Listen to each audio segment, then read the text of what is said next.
Like I drank barefoot. I remember I was like, let me go to Walmart and get some Blackstone. Right.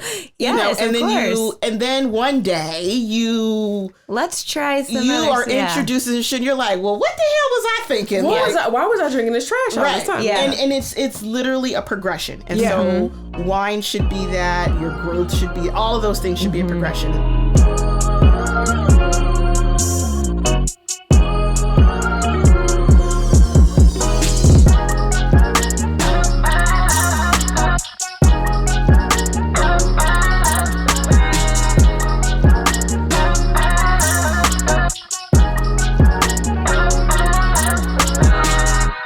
Welcome to another episode of Odd Pairing. I am your host, Natasha, and I have my other lovely host here, Paige.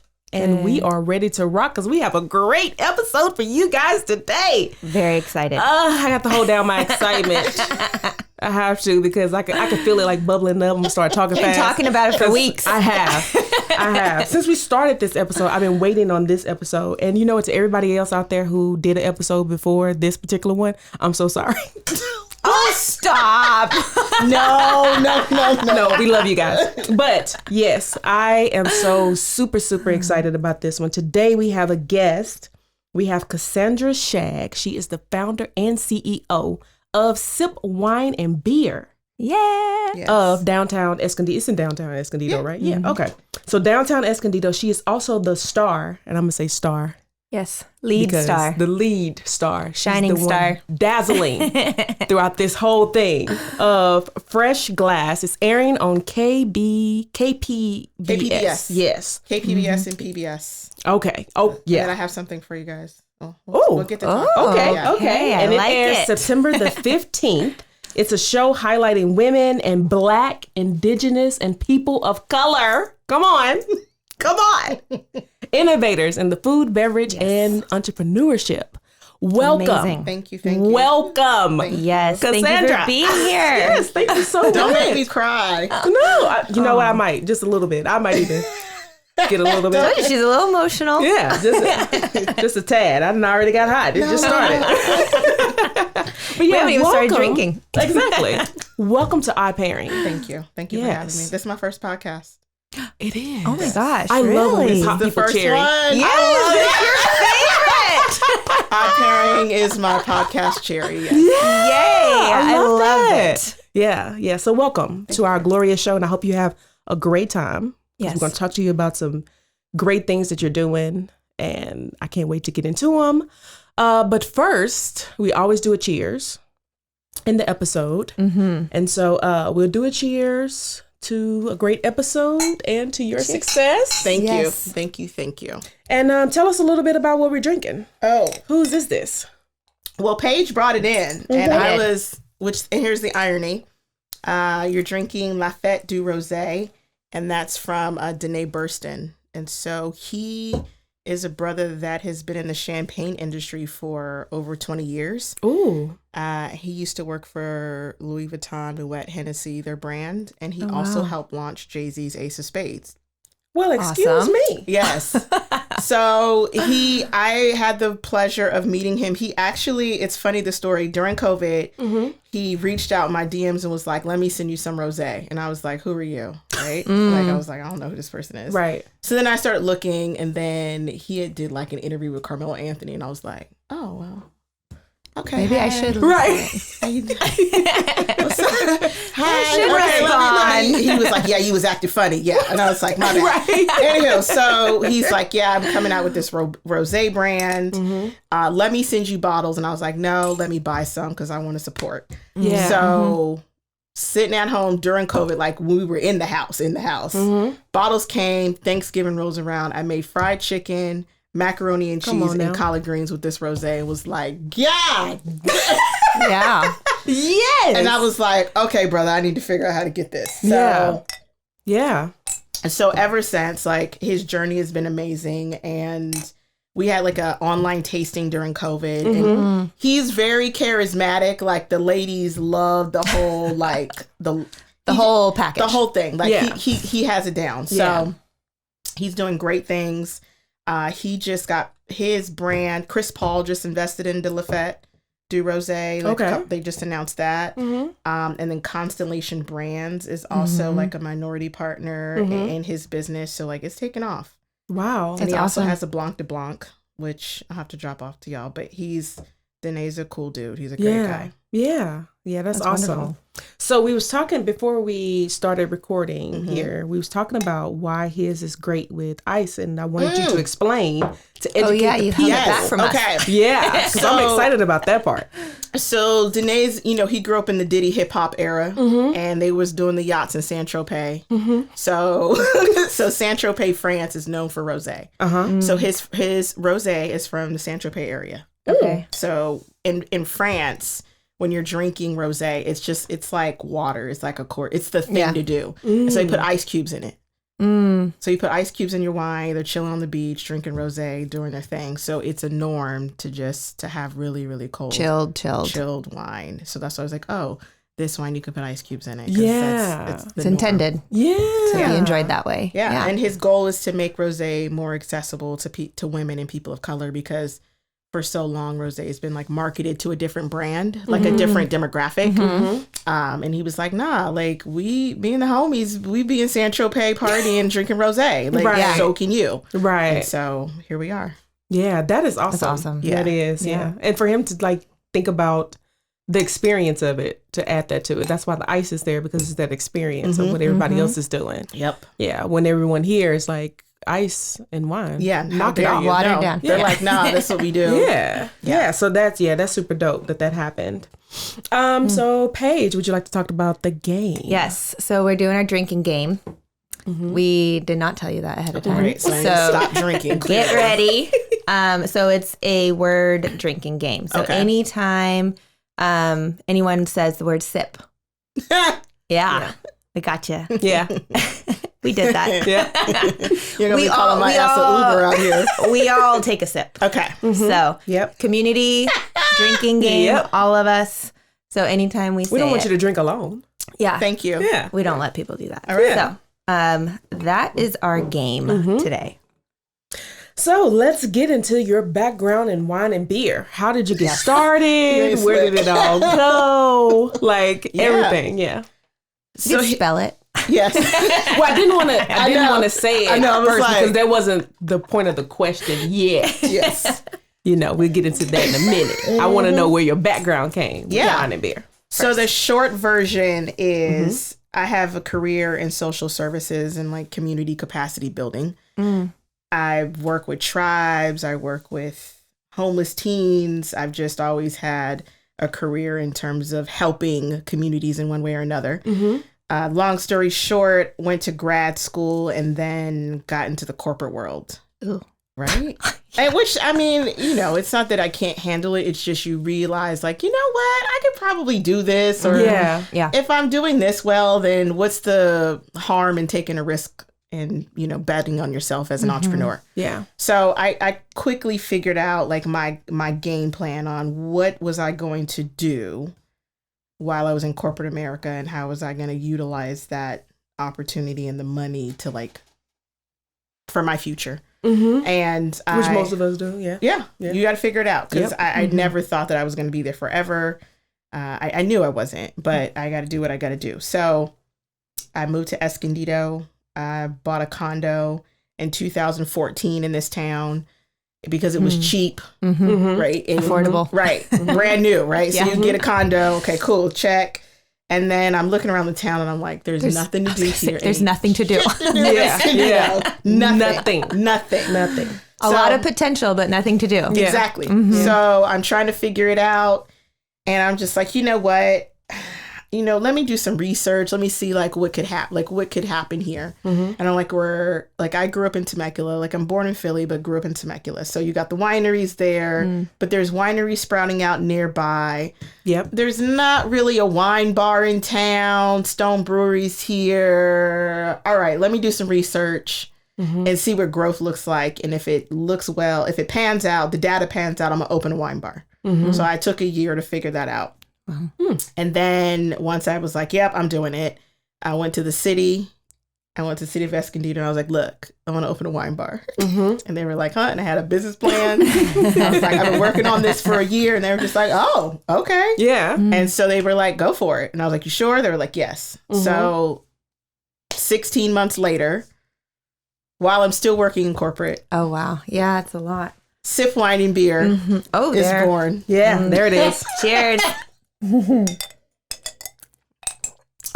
And it was one of the, well, looking back, that wasn't one of the hardest things I've done, but it was definitely challenging. But we are here 7 years later. It's huge. Yeah. In the food and beverage industry. Yes. It's huge. Yes. Yeah. And so one of the reasons why I opened in Escondido is because cost of living. And I wasn't gonna, if it didn't work out, I wasn't gonna be on my ass too long. Like, you know, one of my mentors said, if it doesn't work out, you're young enough where you could file for bankruptcy and you'll be fine. And I was like, oh, okay, cool. Like it was just like, we good. All right. I got a backup plan. Right. So that was in my head. Like, I'm going to do it. If it doesn't work out, filing for bankruptcy. And so here we are. And that's 7 years later. 7 years later. Whoa. Yes. And trust me, it's not that easy. But yeah. But 7 years later, we're here. And so there are a lot of lessons learned. But the good thing is, the biggest thing is learning how to pivot. And just, if you get time off to chill, and I say chill by, like, the pandemic for me was like a recharge. Oh yeah. Because me too. You're going so hard. Yeah. Hard. And then they were like, oh, you got to sit in the house. I was like, well, shit. Yeah. I'm about to get some sleep. Yeah. I'm about to, like, okay. And I didn't to chill to a whole nother level. Right. Yeah. So I didn't start freaking out until like week 3. I didn't start freaking out till week 3. And then I was like, oh shit. Okay. Well, I guess this bankruptcy's about to become a real thing. A little sooner than you thought. I'm about to use it. This bankruptcy's about to really go in. Yeah. And so, you know, people always say like, oh, how did you survive COVID? And I tell everybody, whether they listen or not, I tell everybody the reason why I survived COVID was because I had my financials in order. When I came to apply for funding, it was literally a full-time job applying for funding. Absolutely. So that was, I would wake up at 5 a.m. and when those grants started, oh, this is opening up. I was up applying for everything. And that is how I survived COVID. Yeah. Perseverance. Being prepared. That's it. Yeah. There's no magic bullet. I was prepared, and I thank goodness I could call my financial people. Shout out to RG Alliance. It was like, I need A, B, C, D, and E. And they were like, here you go. Yeah. And I was like, all right. Oh, that's dope. And that's it. Yeah. And so when people go, oh my God, I'm like, have your financials in order. Yeah. So please. important. Yeah. Please. Because even though you had the bankruptcy back here, you still decided, I'm going to have my finances. I really don't want to pull that card yet. I really don't want to pull that card. I'm saving it till I'm like 60. Let me save my bankruptcy card. Right. I'm not doing it now. Let me hold on to it. Yeah, exactly. So when I think about, because for one, I need people to understand, it's not like you're open every single day. No. And you've been doing that for the past 7 years like that? Well, no, since COVID. Okay. So when I first opened SIP, we were open Wednesdays through Saturday. There it is. There you go. We were open Wednesday through Saturday. And then when COVID hit, obviously we were shut down. We were just doing to-go orders. And then as we gradually opened, it's been open only Fridays and Saturdays. Part of that is just the normal traffic of people kind of in and out in terms of wanting to go out. Like the weekends seem a little bit more doable. And when you understand labor, it's like, it's expensive. So what's going to make sense? And so my hope is that in the fall, when things cool down and things kind of chill out, then I'll add Thursday and we'll be open Thursday, Friday, Saturday, and then slowly get back to where we used to be in terms of hours. But right now, Friday and Saturday. Yeah. So when you first opened SIP, I'll just go ahead and take that. When you first opened it, in terms of what you thought like the vibe and the community would be like, what were your thoughts during that time? What did you want that to look like? I honestly didn't know. Oh.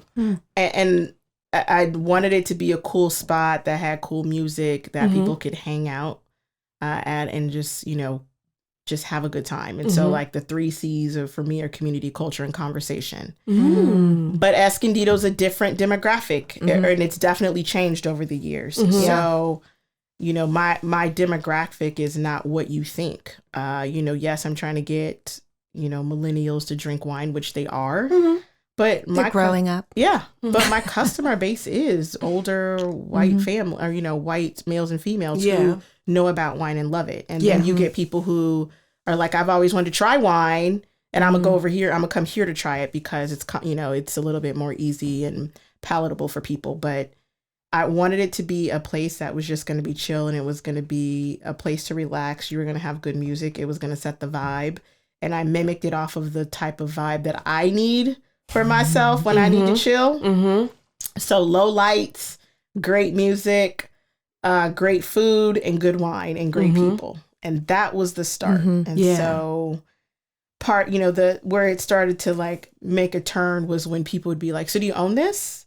Or what do you know about wine? Or, you know, and so that's when, I mean, it happens. Totally. Yeah. Yeah, because it's not, and then you start realizing like, oh, okay, this isn't, I'm a bit of an anomaly for people. Yeah. And that was when it started to shift for me. Yeah. Because I know last summer when Zeke had took me to your place and I came in there, and that's exactly what the vibe is. Like your best friends was there, and they was all like laughing and bullshitting around. And I was like, yeah, this is the spot. Yeah. And then for you to also be running the place, but having that time to just come and just hang and talk and all of that, like that's what made me like really love that spot. Yeah. And like, think about just when you want to have those 3 C's that you have. What is that? Community, conversation, and what else? Culture. You have it. You definitely have it. Thank you. Yeah, and your friends are dope. It was a lot of fun. Yes. Hanging with them. Yes. They were all talking about like their children. Everybody's talking about their children and stuff, and they talking about how old their children were. And I was like, y'all sure y'all not in your 30s and 40s? And like, it's like all of that. So it was, it really was. And then I saw that also where they had those like white couples that was coming in and they were enjoying, they knew your name, and was yelling and, you know, like all of that. So I love that it really embodied your whole 3 C's for that. Like it really did. And I absolutely loved it. And then to kind of get into what made you just say, you know what, I really want to kind of target the market of women and BIPOC. Well, part of it was, you know, people are coming in and they start to question, like, do you own this? And depending on my mood, I might be like, she ain't here today. Or depending on if it's sales or not. And then, or I sometimes if I'm feeling, you know, I'm like, let me go get her for you. Right. And I come out, I'm like, hi. You turn around. Hi, I'm Cassandra. And they're like, oh. Yeah. But part of that was, I know that there are more women out there. We drink wine. We drink beer.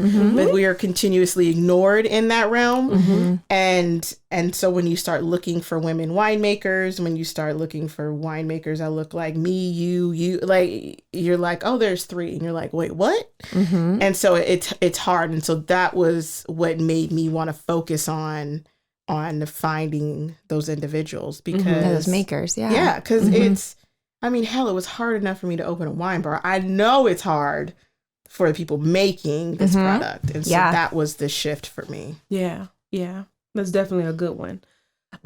So in terms of like the BIPOC community period, right? And I saw that you had, first of all, I saw like on your website, you had one of my favorites, which is the Black Girl Magic one. Love them. Yeah, Robbie. I love like their whole thing. Do you know them personally? Yeah. I mean, I might need to get them. I might need to get them in here. Okay. Yes. But yeah, so like looking at that and then seeing like how you display that and the things that you talked about like on the website in terms of like what you guys' mission is, absolutely is behind that 100%. But I think when it comes to how we're portrayed out in the world, right? In terms of like having that BIPOC community, for you to be able to display that and do it in such a way that everyone can enjoy, I think that that's where it's different. Because sometimes I feel like that we'll get so behind like being in the BIPOC community, we'll just be like, we're going to put it even in a place where just Black people show up. Yeah, no. You know what I mean? Yeah. And so I think it gives them, when they ask those questions in terms of like, you know what, who is this? And you're like, well, it was made by someone from the indigenous community, you know, and all of those type of things. And it gives them that education while they're in your spot to have that only. So they're not just like, oh, you know, this was made in this parts of France. It was made by and who cares? You know? Well, and it's funny. So 2 weeks before COVID, the McBride sisters were at Sept. Oh, really? Yes. Sept. Oh, yeah, there it is. Oh, shoot. 2 weeks before COVID, we did the Black Girl Magic experience. We had 250 people show up at Sept to meet Robin and Andrea, to hear their story. There was Black Girl Magic wines, basically their whole collection everywhere. Heard their story. We did a little segment on a previous project I created called Wineversations.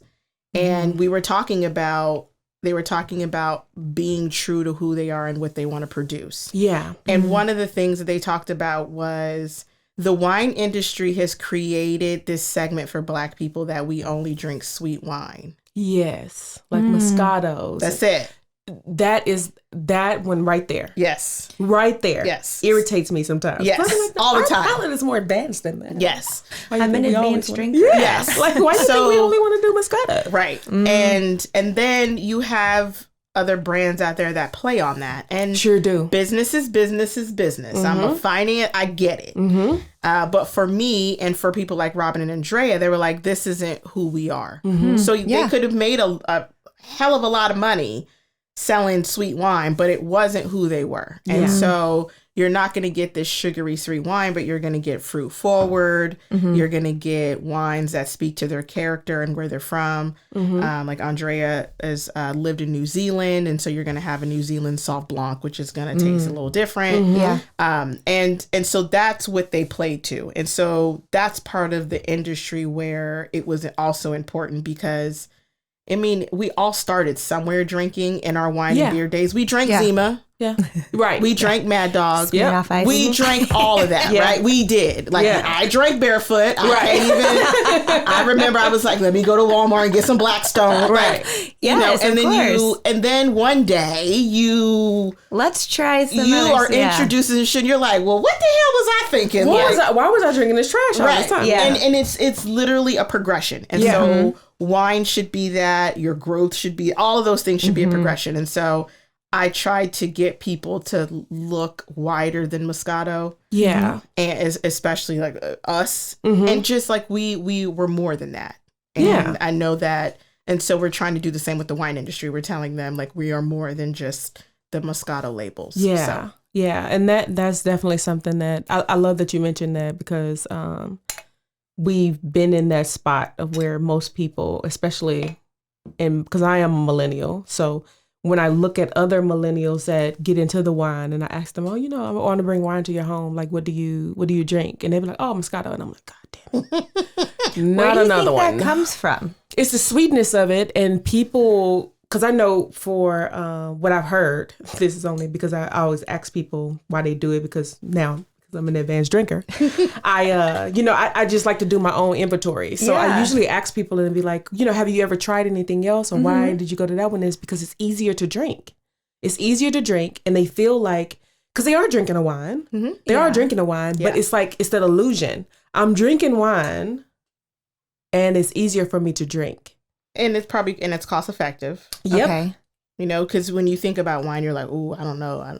Like, it's probably not my thing. And, you know, there's this whole connotation behind it. And you got to have your pinky up. And, you know, you and look. The status or whatever. And so I'm the one now. I'm a swirler. I'm and I am because I'm trying to. Is this the correct glassware? That's me on the glassware. Well, and more so, it's like I'm just trying to experience the whole thing and learn for myself. But people think that that's what they're supposed to do. And they don't have to. And so it's easier for you to pick up a bottle of Stella Rosa. That's my arch enemy. That's my nemesis. You know what? Someone was like, if Stella Rosa was like, could you do a commercial? I'd be like, I don't. Maybe could I wear a mask about it to let everybody know we still in COVID? I was like, But Stella Rosa makes a shit ton of money. So much money. My aunt used to have it on her wall, like displayed. And I was like, why? I mean, all the Why is this a colors, thing? all the flavors. Yeah. It's a thing. Yeah. Peach, pineapple, caramel apple, blueberry. So Everything. on top of just they do adjuncts and stuff. It's just sugar water. Oh, Pretty much. But like a Capri Sun look, with wine. We're wine in it. with alcohol. Yes, it is. I'm like, Wow. woo. Yeah. So the goal is to get them away from that. That's your starting point. Stella Rosa. Yeah, let that be your gateway. Yes, let that be your Everyone gateway. needs a gateway. Everybody needs Let a it gateway. be your gateway, and then start. But don't stop there. Don't stop. Just keep going. Don't stop at Get on the Stella. damn train. Yeah. Sorry. And I think that part of that too is when you, because I remember when I was drinking like Chardonnays and Merlots and stuff, that's an acquired taste. You have to like really get into it because you can start with the cheap stuff and be like, ugh, nope, Yeah. I don't want it. Yeah. And then once someone introduces you to the more expensive or to the It ones just that are gets just better, different. it just gets better. Yeah. And so I think that a lot of people don't have that patience to wait till it gets better. Because think about too with beer, right? Yeah. So Yes. some people, That's what I am as a beer person. yeah. So some people like Bud Light, Miller, and you like, come Stop on, it. Like, it's no, way better out yes. there. Yeah. Keep on going. Yes. See. But they stopped there or Yeah. they enjoyed that because that was the first thing they was introduced to and they kind of keep going. Yeah. Because I know a lot of times with Armando, it's the same thing with Coronas. He's like, no, don't be a Mexican with Corona. Come on, stop it. You know? Yeah. So it's just having those and then okay, I got my taste of it. Now let me move on to something else that's a little bit better. Yeah. Or it just takes an introduction. Because remember when I was talking about my sister when she didn't drink no wine? Yes. And then I introduced her to a Riesling because I didn't want to do Moscato. I was like, we're not doing that. So I was like, I do you a Riesling where it's a little sweeter and you can get that tartness to it because I know she liked the tartness. So I was like, let's try this. And she was like, I think I could do this wine thing. I said, okay, we're going to step it up. See, you just keep going. We'll work on it. Yeah. And that's what Yeah. it is. It's just, unfortunately, our community really harps on it's like it's the thing with, what was that? What was the other liquor that everyone does? Me, MD. No. Henny. That's another one. Yeah, no. Like the very low, like once you get into like the blacks and everything else, it gets better. But that first one, That's doing. all budget. Yeah. That's all budget. Yeah. I mean, like everybody was getting into that one, and I was like, come on, guys, it's out here. We work the same job. You I make it know, more but than I do. no, you don't know the lane until you drive in it. You don't know. You don't know the wine lane or the beer lane. True. Which I learned a lot of about beer from Brandon. Yeah. A lot. He's great. A lot of beer. Who's about Brandon? Brandon Montgomery. Black Beer Travelers. Oh, Yeah. okay. He's awesome. He's like my Cicerone. Yeah, he's also featured in Fresh Glass, though. Okay. Yes. Yeah, can't wait to see him in that one. Yes. All right. So, I kind of want to start with this red here. So let me finish this one. The red, huh? Moving So right this along, is huh? this is a really cool. I'm gonna keep drinking rosé. But We can finish this one. okay. So this rosé. So the Natural Action Wine Club was a nonprofit created by two black women. One of them is named Simone, and I'm not gonna even pronounce her last name. But she's a sister from South Africa. Young, like just doing the damn thing in wine. And she was on the cover of Wine Enthusiast Top 40 Under 40. And her and her friend decided to launch this nonprofit because they wanted to make sure that diversity and equity continued to grow in the wine industry. Yeah. Her partner, the other lady, I gotta think of her name. I want to say her name is Angela, but I could be wrong because I know Simone. She went to Cal State San Luis Obispo, and so they raised money through this wine club in order to get more Black and brown people in the agricultural space, in agriculture and wine and oenology. Yeah. That word. It's that. And so they have this quarterly wine club, which I'm a member of, and they partnered with the Kinsey Project, who is known for all of the Black art. And the Kinsey Project currently has their exhibit at SoFi Stadium right now. And they've had it almost 6 months. And so they partnered with them for the artwork for each Oh, that's quarterly awesome. label. Yeah. I mean, that artwork on there is kind of dope. Yes. Yeah. So it pays homage to like the start of the NAACP, what they're trying to do.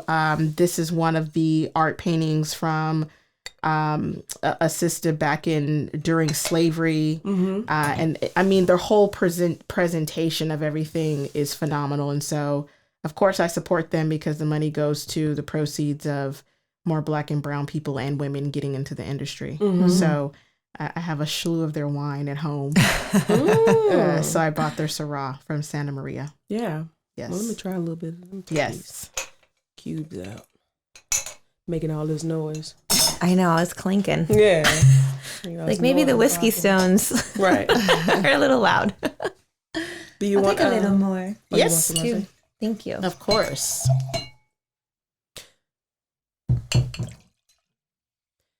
Yeah, I like that labeling with the slave. Yes. On the front, and then it's called The Crisis. Yes. So it comes with these cards telling you the story about the artwork. But you have, add the Kinsey collection. They are known for their African American art and history, and their exhibit is at SoFi. I want to say it's extended until March of next year. Yeah, but they're doing great things, and so I wanted to make sure that Natural Action got some love. Yeah, that's what. Yeah, where can people find it? Like outside of? Yeah, they can go to naturalactionwineclub.com. Okay, it's like $150 a quarter, and you get 4 phenomenal wines. And supporting an awesome cause. Yes, yes. What do you think? I would let it breathe for a little bit. Yeah. Yeah, let it breathe for a little bit. Just a tad. Swirl on it. Bring one of those aerators. Just a little bit. Yeah. So my next favorite part to talk about with you is you being this big TV star. Okay. Talking about Fresh Glass. Yes. Before you get into like what it's about, like all that blah blah blah, I want to know how the art idea sparked. Yes. Right. How that idea sparked. Was it hard? Was it easy to do? Was it kind of just go into like the pitch. Yeah, like how did it go? Like how do you like I want to do this, and people was like sure, like how did it go? Okay, so during COVID. A woman by the name of Teresa Hoyles, who is now my business partner with Fresh Glass Productions. She's a writer and a veteran producer, and she's doing this article on me about how I was keeping Sept. Glad we refilled. How I was keeping it afloat during COVID. So I'm explaining all of these things, and she's like, God, you're so awesome. And I was like, that's cool, whatever. And she's like, I know. Yeah. Of course I am. I've heard it. Yeah. And she's like, can we keep in touch? And I said, yeah, why not? Yeah. And she's like, at the time she had cancer, and so she was going through chemo. And she said, when I finish my chemo, I'm going to call you. Like, I'm going to contact you. And she said, because I think you could be a star. And I said, you full of it, but okay, cool. Right. And 6 months later, she emails me. It's like, do you remember me? I finished my chemo. And I'm like, yeah, I remember you. What's up? And she's like, I want to have this meeting with you and a couple people. And I said, cool. I get on this Zoom call, and there's like 3 other white women on it. I'm the 4th. So Teresa, 2 other white women, and me. Teresa gets on the call and says, all right, so this is Cassandra. This is the lady I was telling you about. I think we should do a TV show around her. And I was like, this is the first time you're hearing it? Yes. Oh my God. Like not even and I was like, warning? trying to be cool. Yeah. That's on incredible. On the Zoom. Yeah. And she's just like, I like her personality. She just says what she feels. She just this, and this. So I'm trying to be cool about it. And they're like, yeah, she's a little spicy. And like, they were, and we I'm like just spice. like, I'm all in the room. Like, I'm here, right? Hello. So they were like, well, how can we make this work? So that was my cue to chime in. Well, if I'm going to have my own TV show, I want to be essentially the Black Anthony Bourdain, who's a female. And they were like, oh, yeah. And I was like, I'm not going to do this unless you're featuring women and people of color. Like, basically, I had these parameters, okay? So they thought about it, and then a couple, like, the 2 ladies were like, actually, we're not going to we decided we're not going to pursue the project. And I was like, okay, cool. So me and Teresa are left, and she's just like, I just really want to do this. I was like, well, if you want to do it, we can do it. Like, you in? But I didn't need you to know what in means. Because she was just like, oh, like, I had a show before, and I was like, okay, but this is different. Yeah. And there's a little bit of a learning curve because she's not, she doesn't know the Black community or the BIPOC community. So so basically I said, if we're going to do this, we need to start a production company. We need to do blah, blah, blah, blah, blah, blah, blah, blah, blah. And she just looked at me, and I was like, are we doing it or not? And she was like, yes. So we formed a production company. And oh, wow. Yes. So her and I are the co-founders of Fresh Glass Productions. And then we then created the concept of Fresh Glass under that. So I'm the co-creator, producer, and host. And then Teresa's the co-creator, producer, and writer. And our mission is to be the conduit to representation on television for us, like for women and people of color. Yeah. And so we put this whole thing together, and then being an entrepreneur, she was just like, well, we got to do a pilot episode. And I was like, yeah, we got to. So we need to front the money, and we need to do a pilot episode, and we need to get people involved, and we need to see if people are going to bite. Yeah. And so we set out to do the pilot episode, and then she was like, well, I can talk to KPBS because I know them and I already had a show with them. Okay. Cool. All right. Good connection. Right. So we're going through this whole process. We're doing all this stuff, and I'm in the blind. Like, I just know business, but I'll figure it out. But I had a vision, and we put this pilot episode together. We do a sizzle, like to get a teaser to get people to see if they're going to be interested. And then I said, why don't we just do like a festival to bring all these people together? Because I already know them. So why don't we just do a festival called Fresh Glass Fest? Let's invite KPBS so they could kind of see the big picture of everything. Yeah. Give them a visual instead of just a pitch. Correct. Yeah. Like, I'm go hard or go home. Yeah. I'm over prepared. Yeah. So she's just like, are you? And I'm That's like, why you didn't bankrupt. Right. Yeah, I was going to say, that's why you survived. Right. Yeah. So did all of that. And in a month, we created the inaugural Fresh Glass Fest, which we did in July of last year. We had 30 women in BIPOC brands that were out there. Like, everyone loved it. And then we were able to unveil the sizzle and be like, hey, this is what we're trying to do to see if people were going to bite. Yeah. And so then we went on, like, people were interested, and we went on this, I don't know, you call it a little mini tour of listening to different networks. And the reason why we landed on KPBS is because, number one, we own all of our content. Oh, that's huge. Yeah. We own our content. Yeah. That's huge. Correct. Yeah. That is huge. Huge. Okay? Yeah. Number two, we didn't have to compromise in terms of curtailing content for mainstream media.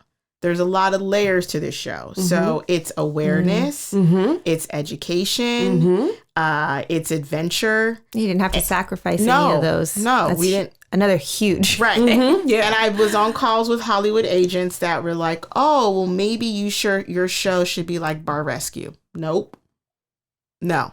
I love that you was holding the line. Well, I was going to say, I don't know what Bar Rescue is, but. So it's this dude, John Tapper. He goes in, because I watch it, like, guilty. But he goes in and saves, like, failing bars. Okay. But he goes in and yelling at him, what you doing? Yeah. Like right? Gordon like a Gordon Ramsay. Ramsay of bars? Yes. Okay. And I started, in alignment with what you are trying to do. Yeah, and I realized when we turn on the television, what do we see?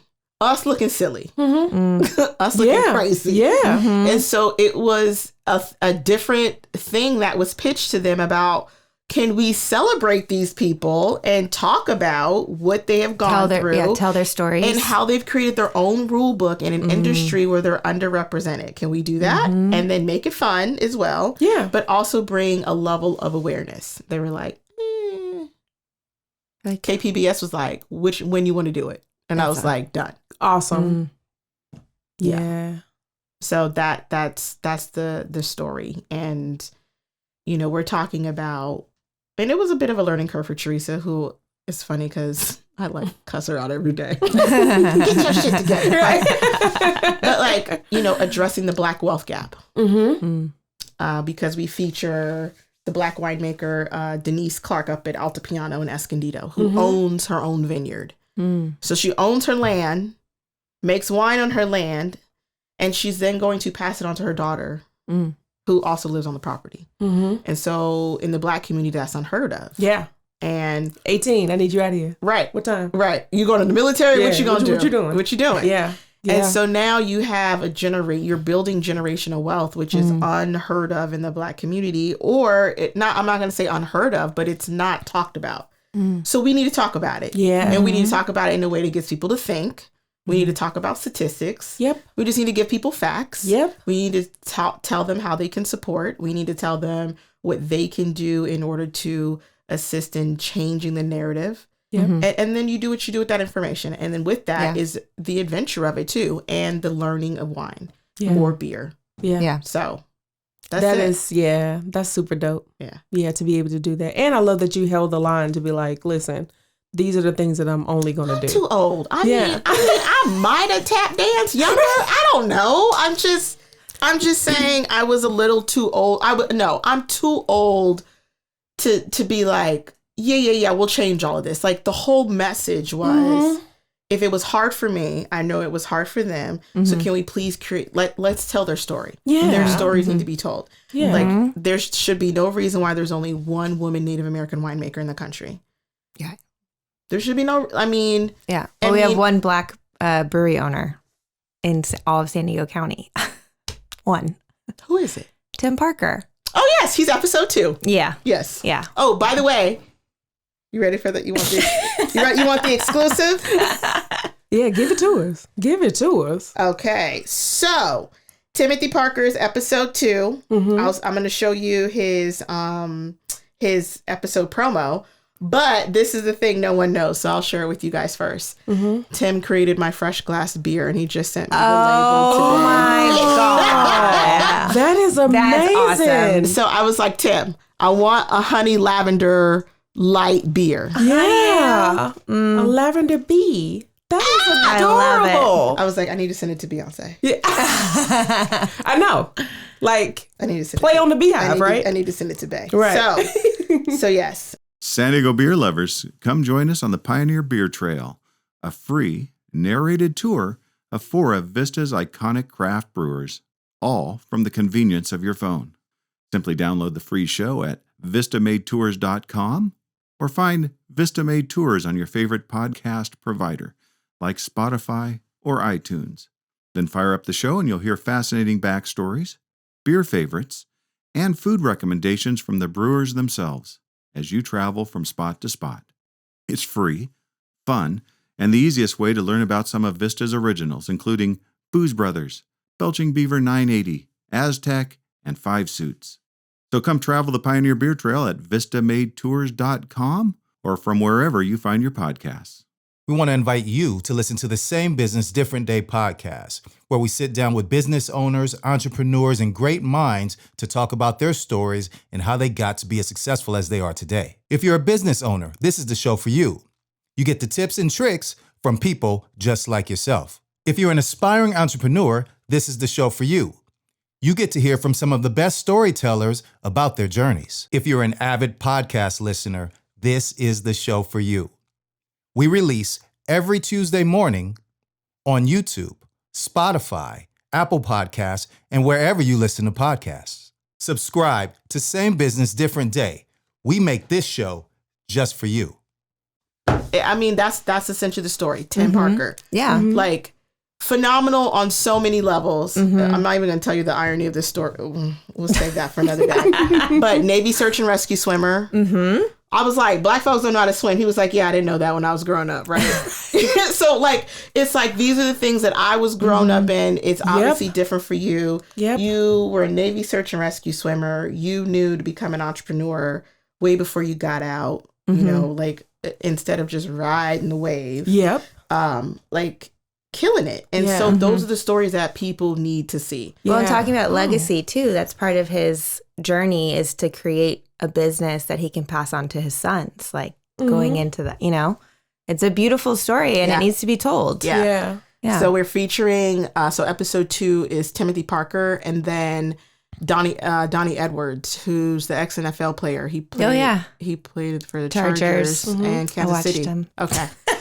So him and so he started the Best Defense Foundation helping vets, and now he created a beer with Tim. Oh, he did. Okay. So they have because he's still local. Yes. Yeah. We went to his house. Yeah. He lives in Rancho Santa Fe, and so he's helping as well. And so it's a great story. But those are the stories that need to be told. Yeah, for That's sure. it. Like they need to be told. Yeah, and not within like the Black community, like to Everybody. everybody needs to hear them. Yes. Yeah. And veterans need to know that Tim exists and that the Best And that Defense it's possible. Foundation- Yes. Yes. To That's do the thing. that. It's Yeah.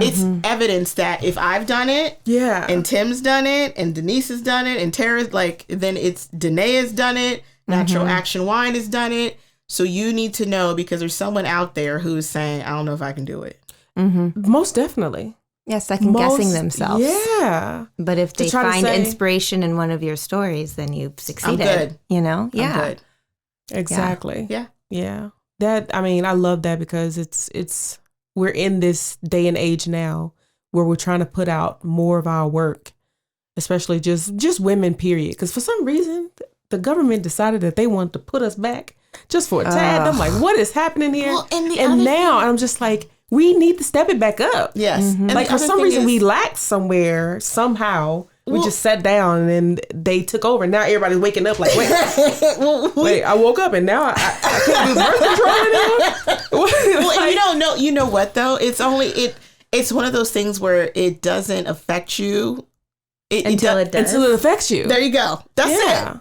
I mean, I was told, my friend said this is silly season right now, and Yeah, It's that's a great nice way to way. put it. I was gonna say, it's a great nice way of saying it. Yeah, this is silly season. Definitely cried in the shower a couple times. this is silly season, and when I don't even care like where you land politically. I just need you to have some sense. I just need you to have some sense. That's what it is. Like I think people get into this when we're now in a place where it's like, oh, if I'm uncomfortable with the conversation, that's political. Yeah. No, it's common sense. Yeah. Like stuff. People should be able to have conversations and not be Anyway. like, well, if you're on that side, then we can't talk at Yeah. all. Like Like, and that's where wild. it's gone to, and it's really unfortunate because, as that's what our children are seeing, that you don't converse, you don't debate, you don't have those types of conversations to see the other side. It's like, it's really sad. It is sad. It's so sad because that's not what we want for our society and our culture and our community. None of those things. Yeah. And I'm just glad that with you doing a show like this and being able to showcase these particular people and just going, no, we need to like bring them up. We need to show their story and talk about it. I hate that we have to keep doing it over and over, but we need to keep doing it over and over in order for people to get it. You have to. Because people it's almost like they're like, oh, that's cute. Okay. Now moving on. And I'm like, no. You have to. Come, I need you to push the camera back over. I'm Yeah. still over here. Yes, I need you you to have see that I'm here to stay. You have to. Yeah, because it's becoming to the point where it's either, and I mean, all of this is probably over the last like 5 years that this stuff has just been either downplayed or taken back. And I mean taken back in like years. Like it shouldn't be a reason why my parents are like, what year are we in? This not the 60s, right? We're in the I remember doing this protest when I was a teenager. protest. Yeah. You know what? And history has a way of repeating itself. Yeah. And the thing that we have to do is change it. It really do. And keep it changed. Not just like relax on it and just be like, oh, I got that part out the way. Now I can just sleep. No, that's why we got into the position we got in now, because we start to sleep and we can't do that anymore. So you being able, even though this is an industry of like, wine and beers and everything, those particular stories give some other kid that knowledge and that know-how to go, okay, I probably won't do wine, but I know that if they can make it in that industry, I can make it in whatever industry I want to make it in. And that's the whole point of it. Exactly. Like, because a lot of people, it. a lot of people get into these, especially in the Black community. We're always trying to be the first Black somebody. Yeah. No. And I'm like, Come on. you have to stop that piece and start just bringing people along. Yes. We need to have our culture just talked about, period. Yes. Because it's this meme that I find hilarious. And they was like, if we actually took it serious of like all Black people going back to Africa, what was going to be left?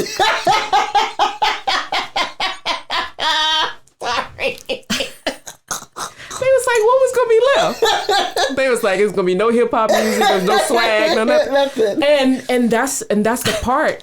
Empty culture. When you think, yeah, just She's like,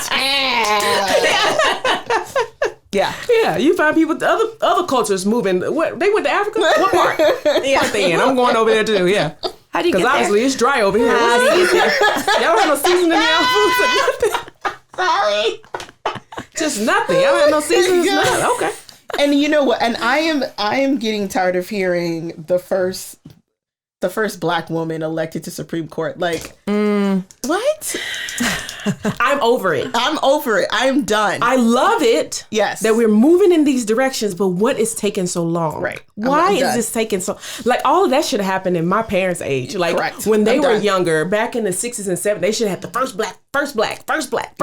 And we should be in it where it's a norm. It should It's be a the norm. Yes. I'm like, how are we in 2022 and we still got people being the first black, the first African, the first, Native American, the first, Asian woman. I'm like, what? Yes. Well, yeah, I mean, What do going you back to like mean? first woman vice president, first woman, whatever, it's like Just same sort of thing. Yeah. All of that stuff. And to be able to have that, and you're embodying that in the show and just going, no, we're going to talk about these stories and we're going to talk about how they relate and why they're here to stay. Well, and type PBS stories. is a specific audience. Yes. It is. Yeah. And one of the things that's a bit of a learning curve for me is to get a different demographic to watch the show. Mm-hmm. But it's also educating for the demographic of KPBS. Because Yes. KPBS is this Older. Yes. Yes. Yeah. Mm-hmm. So this is this Is they older and white? Yes. it is that. Yeah. So Because even the language they use on there, I'd be like, what Yeah. what they Yeah. talking about? So so this is going to be a learning curve because I went to my first Producers Club event and I was like, I don't know if this show gonna work because they're like, what's your show about? I was like, women and BIPOC people in food, beverage, and entrepreneurship. Okay, well, all right. I was like, fuck. Okay. Yeah. Yeah. So you don't know, but the purpose was this is a part of being disruptive. yes. Yes. I learned. I saw two people say, If you want to be the first in anything, it needs to be in that. right. Yeah. So you want like disruptive entrepreneurship is Yeah. what I saw, like Sir Branson's masterclass. And I'm like, that's what it is. Like, Yes. I'm not going to keep doing what everyone else is doing. Yeah. And How can I shake it up? Yeah. and if it doesn't work out, I have the degrees to go get a job somewhere. It's not like I'm, File that bankruptcy and keep But going. you that's have- what I'm saying. I I was got gonna the say- bankruptcy right here. You have to try. Exactly. But I need to make a lot more money. I'm not going to pull that shit out just on you owe $15,000. Right. No, I need owe $15 million. Right. Bankruptcy. That's what we're doing. We're doing bankruptcy today. Right. Yeah. So yeah, that I think is awesome. Like in the whole everything that you have like going on with Sept and with the Fresh Glass. I love it all. Y'all got a granola bar back here or something? God. No, I'm okay. definitely not. Just kidding. I wanted to go back real quick. You were talking about just like the angry Gordon Ramsay like Yes. bar type of thing. And I feel like, mainstream media isn't going to want to put the stories that you want to tell on TV because they aren't dramatic. Correct. Exactly. They don't want to tell those stories because they're not as entertaining as if you were an irate Black woman. Yes. Telling shit. But showing that's what shit they and telling wanted. people, but they will wanted let to a white keep man that. do that and Right. and it'll be, and now he has kitchens all over Yep. the place, like Right. whatever. And it's really, it goes back to not only like, the color of our skin, but just whether we're female or male, Yep. and the That's same exactly sort of thing. it. And it's so unfair and unfortunate that as women, we still have to work towards like having a voice in a way to tell a story because people love Anthony Bourdain and he was absolutely amazing and incredible, but he's telling people's stories and people loved that and appreciated that about him and miss him for that. Yep. Yeah. And it's like, well, you want to do something very similar and tell those same beautiful stories. Why do you think I have to be angry about it? Right. Exactly. And that it like if that's what I am, that's what my purpose is. I mean, I did it through Sip Wine and Beer. I've done it. Oh, yeah. I've done it. I've done it within my communities throughout my career. Like I do it because I know that I'm blessed. I know that I'm fortunate to be savvy, to figure shit out, to be like, no, that shit don't sound right. Nope, that don't sound right. Yeah. To challenge things that don't make sense, to not be like, okay, so it's a no. Like, because, and people say like, how do you do? You do. Okay, here's the simple. Doesn't mean I'm afraid every day. Okay. But we live on this earth to do what after? Die. Yeah. So let me live. Like all the way. Let me just live. Do what the fuck I want to do. Yeah. And then when it's time for me to go, we good. Exactly. That's it. Exactly. Like I would be more upset with myself if I did not do the things that I wanted to do. I'd be pissed. And so, oh, you call the Obama Foundation? I mean, they can hang up the fucking phone if they want. Yeah. Exactly. Or they could be like, hey, hi. that's What's it. up? Yeah. Yeah. Not doing it or Well, not again, trying. trying. You have to try.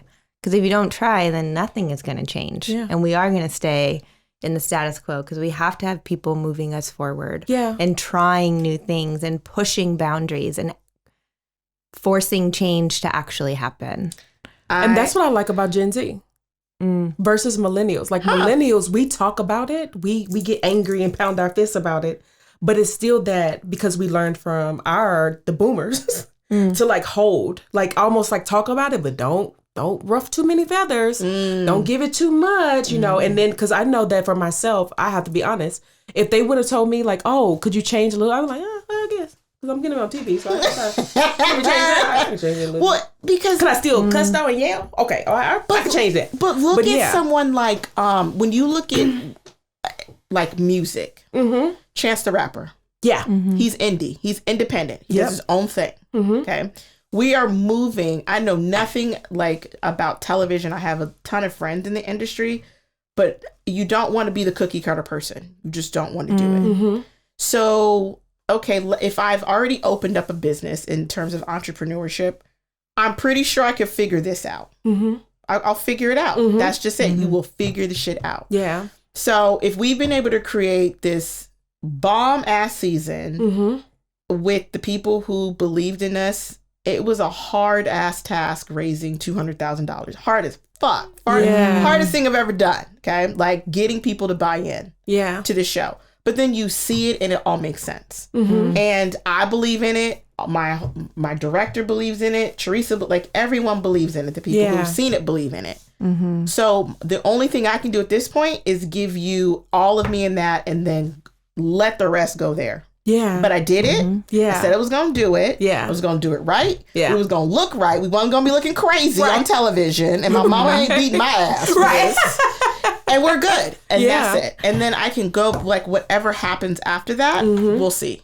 Yeah. It'll be what it's supposed to be. Yeah. That's definitely the great part about that. Yeah. 'Cause like I said, they would ask me and change. I was like, yeah. If I were younger, I might have. I mean, I might have I'm still going to be on TV, right? Okay. I might have curtailed some stuff. Yeah. But at my age, you're like, no, this is it. And my name was on the line. Well, you were clear. Clear. Clear what you wanted to seek to accomplish.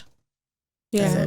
I'm going to remember that when this get famous. That's what listen, we already This there. is what we do. We're already there. This is what so you do. So we're not changing nothing. And you don't need to. Yeah. You don't need to. Yeah. Now, if they give you $5 million, you might tweak a low something. Right. This is, because someone even said, so if a production. I might not wear my Jay-Z t-shirt. You're like, I might change clothes out. So someone was like, well, this is the time. They're like, Stella, come on. Right, yeah. We're like, our parent sponsor is brought to you by Stella Rosa. Be like, you done sold out. You done sold your ass out. That's okay, though. They paid check. They wrote a check. Okay, we good. They wrote a check. We good, Natasha. We good. Fuck it. They wrote a check. Right. We'll not get mad. And you see Stella Rose in my house. I was like, they wrote a serious ass check for her to do that. So we good. They had to. In order to get me to do it. Yeah. But yeah, having that and going back to what you were saying earlier, because like I said, with the Gen Z, they're the ones who's like forcing it. They're like, listen, we're not taking none of this shit. I don't know what the millennials was doing and damn sure don't know what the boomers was doing. So I'm definitely changing it and like walking out with it because that part of it is like where it's getting now. Some of the change I was going to say is some a of little it bit is kind of out there. It's like jumping off the cliff. They just literally just jump out there. They don't give a shit about the rocks at the bottom or nothing. They just kind of just jump out there and do it. But you also have to have that fearless, like, hope to succeed. And sometimes in order to just like believe that your momentum and belief in change is going to do something. Yeah, for sure. People, I mean, this is the reason why these people have, got to where they are to be able to do something like that. I mean, for him to have that thought process of, okay, with the rosé, I want to get more Black people drinking this and understanding like how we can do this without them having to have to go into Moscato. I need to change this look on it. And then I know I have some influence and friends that can also help me with this change of that look on it. So having that too, it really helps in terms of being able to change that piece of it, because you can get lost in the sauce real fast. Yeah. Real fast. I'm telling you, they've been like, I mean, they even said, at some point, maybe production companies start seeing it and they want to buy the show. And I said, my ACH is, my routing number is. Right. Like, we good. Here's my info. Right. Right. And the reason why is because then that means that you believe in it. Oh, well, what if there's a new host? I don't give a shit. Like, my hope is that this lives on and it continues to tell these stories, whether I'm here or it's somebody else. I mean, I'm not saying that, I'm looking for a job later. Look, I'm just it doesn't, you know what I mean? Like, it doesn't have to be me. Like, I'm not the gatekeeper of all things. Like, I am not it. No. I just want to be. I'm glad you said that. I'm not. Yeah. At all. I just want to be the person that says, yeah, I did that. You want to do it too? All right, cool. You good? You good or not? Because this is where we are. If you good. This is what it takes. If you're good, great. If you're not. I love that you said that, because it goes back to that point of being the first Black person to do something. That's gatekeeping. In that, and a lot of people think that, oh, I paved the way, but did you show me also on your way? You didn't show me on your way. You did it yourself. You did it yourself, and then you turn around, and when I say, hey, I now want to be the first Supreme Court, I want to actually come behind you and be another Black person. I want to continue. Well, you have to go through all of this stuff and blah. No, that piece of it really pisses me off, because I'm the type that if I am the person that in a certain position. And I know that I'm not going to make nobody work to get there. I'm like, listen, I done got in the dough. We all getting in the dough. I'm going to need you to get your shit together to get in this dough. Right. We getting in this dough. You get it together, then we're good. You don't, then we're good. Then we move on. Yeah. And that's how it should be. And it's not that way, because everybody's in this race to be the first something. Whether it could be the first white woman to do whatever. Well, everybody's in this race. Where does that come from? Like, just part of, like, where do you guys think it comes from? Like, American culture to... Yes. Be the first to popularity. You want to have the fame. You want to have all of these things that come with it more than the actual job. Like, that's where it's at. Because a lot of people will be like, oh, you know what? Hey, I love being an astronaut. But then they walk away from the astronaut. You on tour now. You're not even in the space no more. Like, you know what I mean? Because they want that other stuff that comes with it. And no one's actually thinking about, no, I actually still have to do the job. I need to get other people in the job instead of me going on this tour campaign because I'm the first one to do whatever. And that's how it is in America. A lot of people are like, it doesn't matter. It could be white, male, female. Yeah. It doesn't matter. Everyone wants to be the first in something so they can go on this tour campaign of, like, look what I done. Well, look at me. And then instead of Do you think there's that in, like, European culture at all? Like, I mean, maybe? I don't know. I was just wondering with, like, winemakers in Europe or, like... You know what? Here's the thing. It's expensive to make wine. It's an expensive game, like, period. So if you get into it and you're able to figure out how to do it, like, hats off to you. The other thing is we just live in this reality where... we are in a position, or we are so used to making it seem like everything's okay. So, like, social media, right? Like, my life is just fucking dandy. And I'm like, look at all these perfect pictures. Right. Yesterday I was in a meeting and I was like about to cry, but I couldn't because I was tired. Like those are real things. So y'all was fighting yesterday, but you on IG kissing. Cut it out. Knock it out. And not that you have to put all your business out there, but there has to be a level of realism about authenticity. Well, about what it takes for entrepreneurship. Yeah. Because people will think that Cassandra been in business 3 years and then a show happened, right? Yeah. No. Yeah. Hell no. Yeah. Like, no. There was a lot of that went into that. Right. Yeah. what did it take to become an entrepreneur?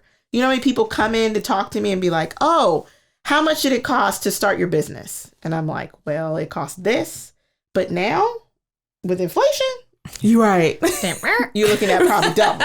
Yeah. Right. And they're like, yeah. Oh. Mm-hmm. Yeah. Like it's a serious ass sacrifice. Mm-hmm. And so when you don't see that and all you see is, oh, I saw you on television. Oh, I saw your great LinkedIn post. Oh, you look so cute. And it's like that, like, thank you. I appreciate it. Mm-hmm. But I promise you that is like, that's not even the half of it. Right. I think that people should put like as their profile pic. They should start having with like their hair wild and all over the place. Like when they first wake up. Yeah. You on the when they first wake Here's up. your next challenge.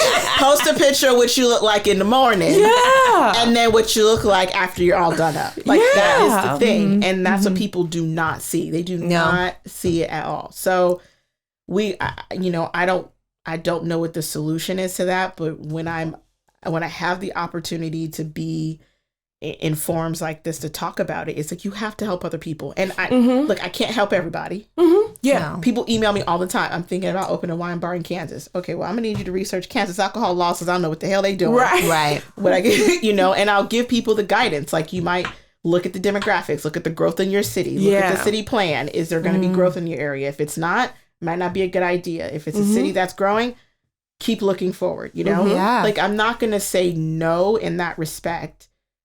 The other thing that's irritating is someone was like, oh, how much do you charge? And I was like, for what? And they were like, oh, to tell me about information. I was like being a consultant? Well, no, like to book a meeting. And I was like, I mean, if you late, I'll charge you $5. Right. Wasting my goddamn time. Right. I got shit to do. That's what I mean. Are they asking you for like a consulting because there are fee? people who do that. And you know what? I guess, it's another realm of business, but it just doesn't work for me because I just don't think because there's an authenticity to what you're doing. I will give you the start and be like, here's A, B, C, D, and E of what you need to do. Now go and run with it. And go and run with it. And then show me that you're doing the work because I'm not going to do it for you. Right. Yeah. And we can keep talking. Yeah. And if we talk, cool. If we don't, then you got the information you needed. Yeah. Be great. Yeah. Yeah. And the good thing about that too is when you have those different people in different places that now have succeeded under your guidance, somebody else is gonna come and be like, "Oh, I would like to start something in Kansas," and you'd be like, "Oh, I just talked to John. Yeah. I just talked to her last week. You can definitely talk to her and get that done." So I think that part of it too is building that. Here we go with conversation and community, building all of that, just kind of getting those conversations together and allowing people to like come together and be like, I know when you think about that 6 degrees from someone. Oh yeah. Now from that 6 degrees because I mentored that person and now they know someone who's in that same realm and can be able to do that. Yep. And I think that that's where people need to open up in terms of that. This selling information sometimes really bothers me because I'd be out here giving the game for free. If you wasting my time, but that's the then reason I need to charge you. I was told that that's the reason why people don't listen because it is for free. But look, that's whatever. Like, and isn't that wild? They will go to Tony Robbins and pay thousands of dollars to be there to listen to the same shit I'm telling you for free. The same exact thing. But because I don't have that little mic to my mouth. You could just go on 99 Cent Store and get you one of them. Maybe I should. Just give me a little mic to my mouth. And then maybe people will start listening to me because I feel like that, like I said, giving the game out for free is where it's like people aren't listening to that piece of it. And the other part, because I bet you these people give out so much game for free. Oh my God, they give game all the time. I would love to be in the room. But I will tell you this, and this is what I'm starting to learn, or I have learned during this journey. Like when I decided to open a business, I didn't ask a painter how to open a business. I asked another entrepreneur, right? And so I have people, like one of my friends was like, boy, you don't talk to people much. And I'm like, because I'm focused. Yeah. And I don't need foolishness. Voices. I don't need it. And I don't, especially if you're not doing it. And you don't, and this is not a level that you're at yet or have been or even desire to go, the advice that you're going to give me, like, I'm going to tell y'all, like, oh, odd pairing, where y'all going next, right? Like, what's the next, it should be higher, right? And then there's some people, oh, that's a podcast. There's so many out there. I don't know. Like, how do you set yourselves out from the rest? And what does that mean for you? Because what sets you apart? Yes. And you're like, I just said I was doing a goddamn podcast, which is you're doing it. Something. Yeah. So I'm talking about it. I'm doing it. You don't know where I'm going. You don't know where I'm going. Thank you. You probably looking at it as, I'm in this sea of other podcasts, but this is about to shoot off somewhere else. Don't come to me when you see me on TV with Cassandra. Don't come to me, okay? Talking about, it was just a little podcast. We're on TV. That's what I'm saying. And so you have to, I cut people off quick. Yeah. I have ideas for your show. Have you ever done a show before? No. Bye. Right. Yeah, that's come back when you have. Right. Come back and show me the episode. Yeah. So it's. I understand. I can see why some people start to like seclude themselves because it's a different frame of thinking. And when you get around people who don't think big, it's like probably stifling. It's very stifling. Girl. It's so stifling. Yeah. So that's why you're like, I just rather be by myself. Yep. Or I got a small group of friends who I'm going to be able to bounce ideas off of, or I'm going to be like, oh, hey, one of my homegirls does a podcast as so-and-so. If you want your stuff sent to her, just send me blah, blah, blah, blah, blah. Right. Not like, oh, is it going well? Is it doing good? Right, you right. Guys How many followers do you guys have? Right. Blah, blah. Because it looks pretty hard. Yeah. Looks hard. Yeah, and I love that, but that's what you said in terms of like, if you're not doing it, then there's no, like, I can't take advice from you. You know, I tell people this all the time, and I'm joking and half joking. I say, when I get to the point where I am in a ghost, a Rolls Royce Ghost, and people say, oh, what kind of car you drive? And I say, a Ghost. And if you like, what kind of car is that? This conversation is over. I was going to This is the last time we're talking. I don't know. Because apparently, we're not on the same level here. And I think that's a lot of times. Sometimes people can look at that and they hear me say that and go, "Oh, okay, you don't know where you came from." No, that's not it. It's not it. I'm having a different conversation now. It's different. I'm not having Honda conversations anymore. It's different. I'm having Rolls Royce Ghost conversations. It's different. Yeah. And if you're not at that lane and you're not at that level, you just need to stay in your lane. One of my boys always tell him he didn't stay in his lane. He wanted to get in the fourth. And then he didn't have no gas in the car. And then I didn't go anywhere with that. Right? And you're like, you got to swerve back over, or you crash the car. Yeah. Like, you just have to stay in your lane. Yeah. And so and sometimes it's okay to cruise because you're listening. Now I want to get to where I want to get in that lane that you're in, but maybe I should just sit here and just listen. Get in that information. See what I can apply to my own life and kind of get there. Because sometimes people hear that, stay in your own lane, huh? Okay. So that means that I can't be where you're. No, I'm not saying that. I'm saying you need to cruise and listen. Just watch from your lane. Yeah. That's what you have to do. Yeah. So hopefully, I hope y'all hearing that. I get free game on the podcast. Watch Aunt Perrin be all up in here. I'll be like, well, hey, I knew y'all was going to make it. Exactly. I knew they was gonna make it from the beginning. I was in the first season. I knew they was gonna get there anyway. You know, I was a guest on it. Right. Right. Exactly. Yeah. So this is a part of the show where we do a drinking story. You ready? So if you gotta tell us a drinking story. Yeah. So any drinking story that has to do with like it could be whether it was a good one or a bad one. Yeah. Okay. So it could be anything that had to do with maybe a drink brought you together in a certain community, or like it was a very fun memory that you had around a different drink or something like that. It doesn't have to always be like, your college days or anything like that. No. It could be inspiration. Yeah. Like you knew, like you had an experience and you're like, this is the route I'm going down. Yeah. Or it could be a funny one too. Yeah. Okay. Okay, so it's funny. Mm-hmm. So we were hoping for one of those. Yeah. So I was going up to visit Tara and Medea from Camines to Dreams. Took the train, and like they live in Lone Poke, so the train stops on the beach. Mm-hmm.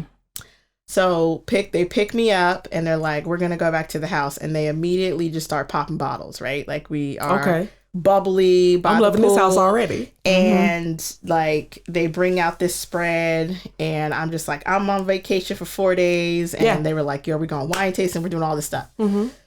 So Tara says to me, so we're like 4 bottles in. Oh, okay. It's 3 of you? Yes. Cool. Okay. So we're 4 bottles in, 3 of us. A bottle and a quarter. Okay. And Tara goes, do you do edibles? And I go, every once in a while, like not like crazy, but every once in a while. She's like, oh, well, I mean, because Lone Poke is like known for it. So if you want to try. Lone Poke, huh? Yeah. Lone Poke is known for it. So if you want to try, like I have some. And I'm like, okay, cool. So then I'm drunk at this point, and I go, sure. And so she hands me, and I go, and I did have my right mind, where I said, I'm not going to do a lot because I've been drinking. Okay. So I took a little bit of this gummy, and I was like, do. And so we're talking and carrying on. And then Medea's like, yeah, I don't do really well. I've tried that one, and like it really just knocks you out. And then I went like this. Whoa. Like, you should have told me that before. On the couch. Like hypnotized. Like she said that and it just took you. On the couch. Yeah. So I'm on the couch. I thought I was dead and I was talking to myself. Okay? Oh my gosh. So then I feel this heavy blanket over me. And I thought I was in a coffin. Oh, God. Okay. And I was talking. Giving me anxiety. It fucked me up. I ain't been high since. Okay. Yeah. And I was talking to myself because I heard. So I was talking in my head, but I was obviously comatose. And they invited I was on the couch and passed out. And they invited other people over? They had people over. Worst. Wait, no, but I heard everything that they were saying, but I could not move. So they'd be like, oh, that's Cassandra right there. She owns Sip Wine and Beer. Oh, yeah, no, she does it all. She does it all. She has a show, too, right? And I'm like, in my mind, I thought I was like, but I was like, ew. So then Medea said that I looked at her and I went like this. Just a peace sign, didn't it? Yeah, that was your last time. Then I smelled smoke and I thought the house was on fire, but they lit a fire. And I was like, don't burn me. I'm alive, y'all. Don't burn me. In my head, I was like, don't burn me. So finally, I get up and I wake up and they're like watching 90 Day Fiance. They're like, hey. And I'm like, what the fuck did y'all, there's some bullshit. Like, what happened? Give me. And they were like, oh yeah, we should have told you that was more for sleep. Clearly. Yeah. They having a whole full-blown party. And they took a picture of me. They took a picture of me. There's like... I looked like I was dead. I was laying like this. No. Mummy. I was mummified. I have receipts. I was mummified as I don't know what. But anywho, that is my drinking story. And the reason why is because I tell people do not drink and have edibles. Don't do it. It's like crossfade. Don't do it. Don't do it. I didn't know. I've never done it. And I'm not much of one to do it anyway. But just, this is me dead. Look at me. Dead. And I thought that blanket weighed 500 pounds. Look at me. Dead. I think you look pretty cozy. Yeah, like you look cozy. Comfy. Yeah. You don't look like you're freaking out at all. No, not at all. I'm in my head. Help me. That's not on your face at all. Yeah. Oh, wait, look at you can't see my eyes talking? Yeah, they are. Could you help me, y'all? Yeah. Just help me, I'm alive. I promise you I'm alive. Yeah, it looked like that, just a little bit. Yeah, help me. Just come on. Can you say something? Right, wake me up. Wake me up. Somebody tap me real. It's like the, what's that, the paralysis demon? Just. When you can't move? It was but hard. You can see everything. And yes. Or the witch or something? Isn't there that other one that the witch like holds you down when you're sleeping or something? Yeah, what's it called? The witch ride your back or something like that? That is my story. Some superstition. I know Tara and Medea are going to be like, what the fuck? Yeah. Well, make sure to tag. Yeah. Okay. We will. Yeah. We'll do a snippet of that and tag them in it. Yeah. Everyone who was mentioned. Oh my God. They'll be like, oh, hell no. Yes. Yeah. That's amazing. Yeah. Yeah. Thank you for that story. Thank you. I snorted on air, so wow. That was cool. That was and more than one, and more than once. Yeah. So I hope everyone really enjoyed those. That May have been the rosé, may have been a story, may have been or a combination. Right. No edibles for you today. Yeah. Definitely not. Yeah. Okay. So, where can people find you? Yeah, so Sip Wine and Beer is located on 131 Sip. South Orange. Can't sip. Can't sip. 131 South Orange in Escondido. So you can follow me on Instagram, Sip Wine Beer. Facebook, Sip Wine and Beer. Oh, empty now. Website is sipwineandbeer.com. Yep. She likes this game at the end of the show. Sipwineandbeer.com is the website. We have Fresh Glass Fest 2 coming up September 4th at the California Center for the Arts. So you'll see a lot of the guests from season 1 of Fresh Glass there, as well as some other newer brands and businesses, local and abroad, that are women, Black owned, and those who are in support of and allies supporting businesses as well. Yeah. You buy tickets at the website? Yeah, artcenter.org, type Okay. in Fresh Glass Fest, Okay. and you can get tickets.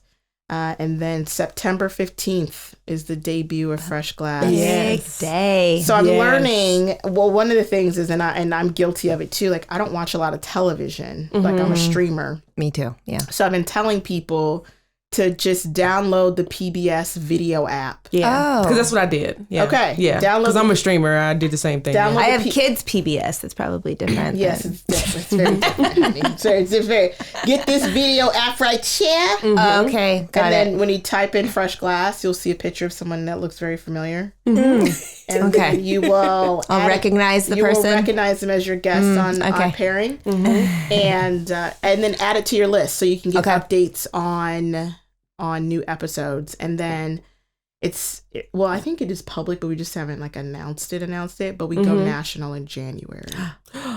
That's huge. That Yeah. is. That is. That's I'm amazing. so excited for this. Congratulations. Yeah. That is Yeah, I'm giant. That's huge. It's Loving awesome. this. Yeah, Absolutely. And I'm glad that I know you now, so I'll be on one of the episodes. you like I know her. Yeah. Now I can tell people, so I know her.